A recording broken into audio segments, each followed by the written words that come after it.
안녕하세요. 윤학원의 합창 친구들입니다. 오늘 만나는 합창 친구는 아름다운 소리와 풍부한 음악성을 가진 소프라노입니다. 성악가 한나영 선생님을 소개하겠습니다. 안녕하세요. 네, 안녕하세요. 네, 소프라노 한나영입니다. 그리고 윤학원 선생님이 좋은 합창 친구라 감히 소개를 하겠습니다.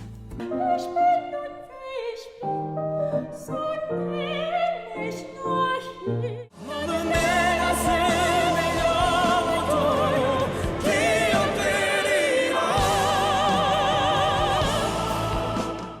7월에 독창회를 하신다고 들었는데 준비하느라고 바쁘시겠어요? 네, 이제 얼마 안 남았어요, 선생님. 7월 12일 월요일이니까요. 얼마 안 남았는데요. 판타지라이히라고 독일어로 이제 상상력이 풍부한 이제 이런 테마예요. 그래서 모든 가곡들이 이제 풍부한 상상력을 담은 곡들로 제가 준비를 하고 있는데 이제 제가 선택한 곡들이 너무나 텍스트가 많은 곡들이라 좀 요즘에 막 그 가사와의 싸움을 하고 있습니다. 네. 아마 성악가들은 대체적으로 가사를 외워야 되고 네. 가사의 느낌을 노래해야 되고 네. 그렇기 때문에 참 힘들 거예요. 네, 그렇습니다. 네. 특히 가곡 같은 경우는 어떤 시인의 시로 이렇게 작곡이 된 경우이기 때문에 그 시를 음미하면서 제가 정말 시인의 마음으로 그렇게 할 수가 있는데 시간이 좀 촉박하면 굉장히 그게 스트레스가 됩니다. 네. 원래는 이 독창회를 선생님 작년에 계획을 했었는데 작년에 하필이면은 코로나가 막 시작되고 굉장히 심각한 단계여서 어쩔 수 없이 제가 취소를 했는데 그래서 올해 다시 7월에 잡았는데 지금 다시 또 퍼져나가는 분위기라 좀 많이 걱정이 되지만 이번엔 좀 무사히 하게 되기를 정말 바랍니다. 네. 기도 많이 하셔야 네. 되겠어요.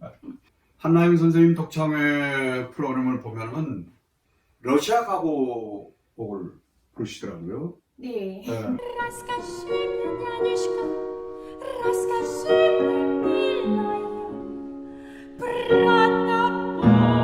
가사도 참 한국 사람이 굉장히 어렵고 네, 맞습니다. 그렇게 흔하지 않은 건데 네. 어떻게 그런 걸 제가 사실 러시아에서 공부하진 않았지만은 그리고 러시아에서 공부한 분이 굉장히 적으시죠. 네. 흔한 언어가 아니라서 장점은요, 선생님. 제가 틀려도요 아무도 몰라요.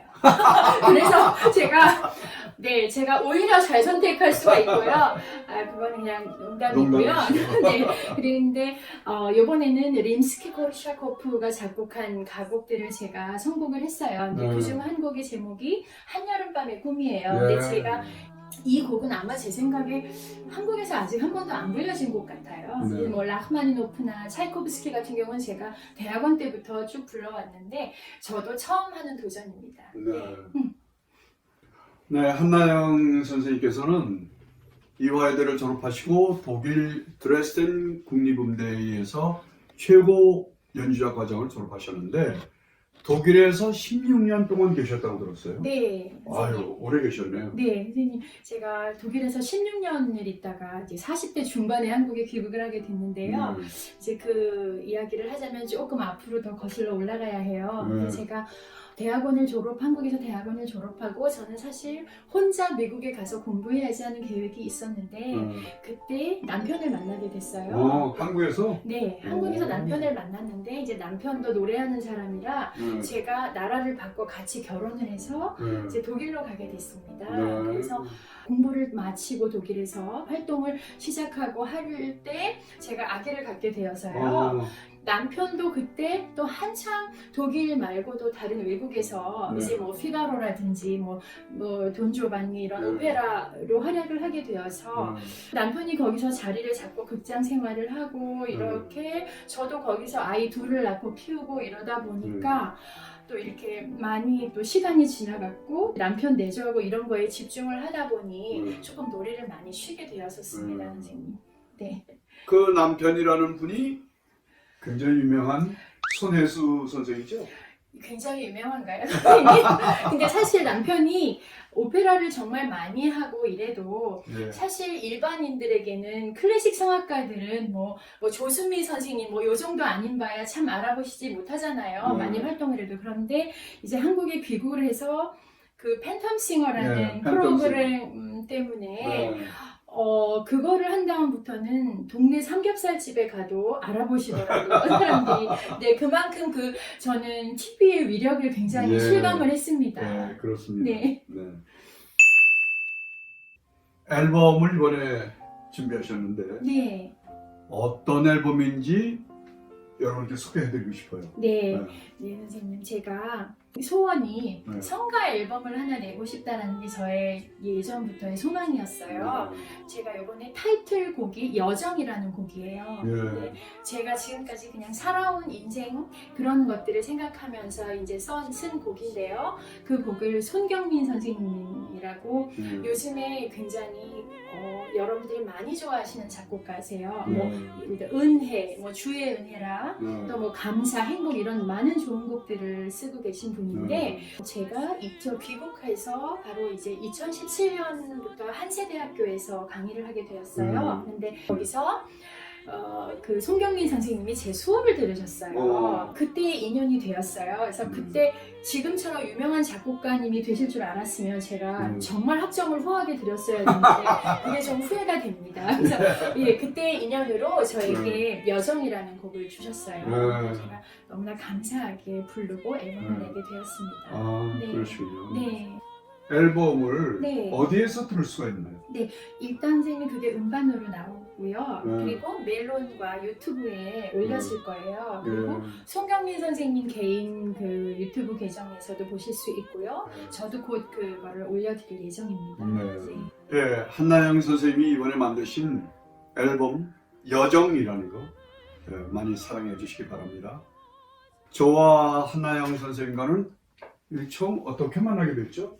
네, 사실 저는 선생님과 성인이 되어서 만났어요. 예. 왜냐면 제가 선생님과 하도 공연을 많이 하니까 이제 다른 분들이 제가 선명회 출신인 줄 아는데 저는 그렇진 않아요. 저는 예. 오히려 이제 제가 영락교회 시온성가대에 학생 솔리스트로 대학생 때부터 선생님과 뵙게 되었어요. 예. 그리고 이제 결혼을 하고 독일을 갔죠. 네. 그리고 정말 제 인생의 전환점이 된 이제 계기는요.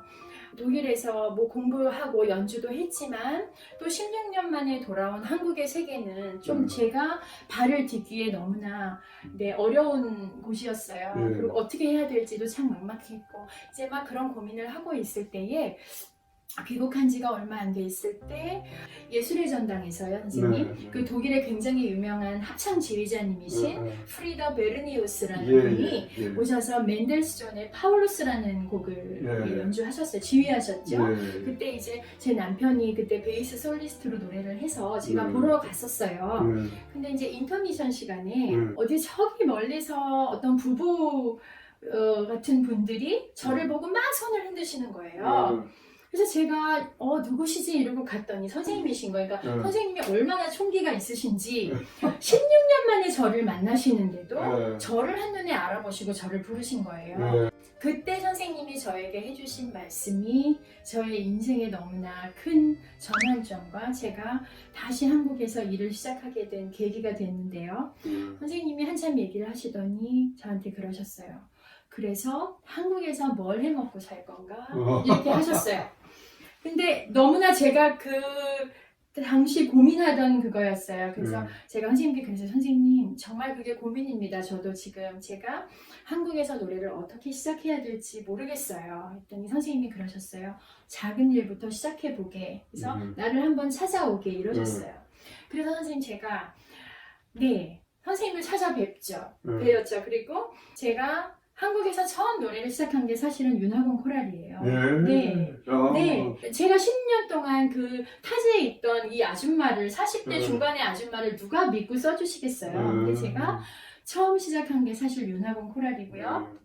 또 저는 처음에 평단원과 똑같이 오디션을 했어요. 선생님 앞에서. 근데 노래를 어떻게 해야 할지 너무 많이 쉬었는데 너무나 정말 생각이 많고 자신감이 너무나 정말 바닥까지 떨어져 있었던 상태였거든요. 근데 선생님이 노래를 해도 되겠어. 이 한마디에 제가 노래를 시작하게 되었습니다. 그래서 평단원처럼 그냥 선생님과 합창단에서 선생님께 소리를 배우고 노래를 잘 배워서 열심히 했더니 선생님께서 솔로를 시켜주시고 그 다음에는 또 합창단원들을 가르치게 하시고, 그러니까 네. 저는 계속 진급이 되는 거죠. 네.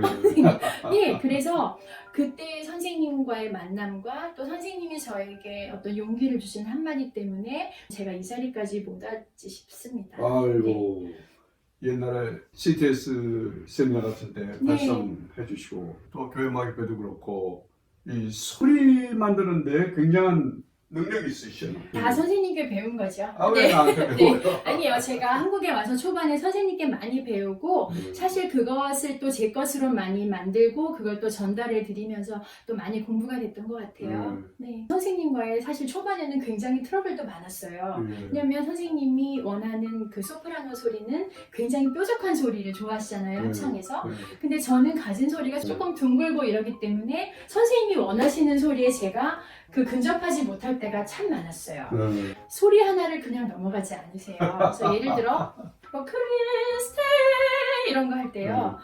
그 소리만요. 선생님 제가 몇십 번을 낸 적도 있었어요. 그것도 단원들 앞에서.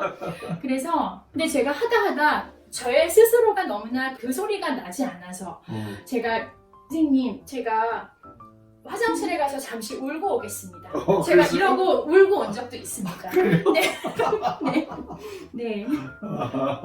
아이고 예. 근데 내가 너무 무지막지했구나. 아니에요. 근데 제가 선생님이 가르쳐 주신 그때의 소리로 제가 지금까지 노래를 하고 있습니다. 아이고 참 대단하시네요. 아니에요. 선생님 대단하시죠. 그 소리를 어떻게든지 내게 하시려고 네. 그렇게까지 시키시는데. 합창을 하기 위해서 합창에 맞는 소리를 네. 만들기 위해서 지휘자의 의견을 받아들였다. 네. 네. 아닙니다, 선생님. 저와 함께 많은 연주를 하셨는데 네. 그 연주 중에서 기억에 남는 연주는 뭔가요? 사실 매 연주가 다 기억이 나고 저에게는 참 소중한 연주들이었어요, 선생님. 정말 많은 연주들을 했죠. 정말 시골의 작은 교회에서도 했고요. 네. LA 디즈니홀 네. 그리고 자카르타도 선생님과 함께 갔어요. 네. 네, 그래서 그 많은 연주들이 다 중요하고 소중한 연주들이고요. 저에게 참 특별한 또 기억은 제가 귀국하고 얼마 안 됐을 때 어느 날 선생님이 전화하셔서 한나영 선생님 크로스오버 좀 해보지 그래요? 이렇게 하셨어요. 그래서 그 유민수 씨 그 바이브와 함께 앨범 작업을 하는 거였어요. 라이브 콘서트도 하고요. 그거를 이제 윤하군 코랄과 같이 실황 앨범을 냈죠. 근데 그 기억이 정말 저에게 너무나 재미있고 소중한 작업이었던 것 같아요.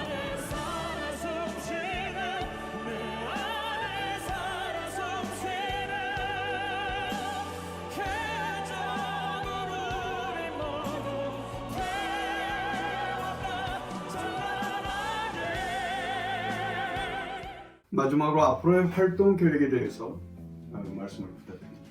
이제 저에게 맡겨주시거나 제가 해야 될 일들을 작은 일이거나 큰 일이거나 저는 감사한 마음을 가지고 열심히 할 거고요. 또 저는 제가 연주하는 것만큼 또 훨씬 재미있고 요즘에 저에게 참 소중한 일이 학생들과의 만남이에요. 그래서 저 스스로가 부끄럽지 않게 공부를 열심히 해서 제가 학생들을 열심히 가르치고 싶고요. 또 그러기 위해서는 저도 늘 쉬지 않고 열심히 준비하고 공부할 예정입니다.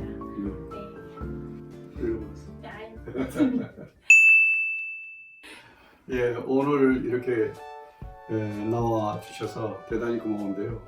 앞으로도 많은 연주, 강의 이런 활동을 많이 하시기 바랍니다. 네. 고맙습니다. 선생님 감사합니다. 안녕히 가세요. 네. 여러분 안녕히 계세요.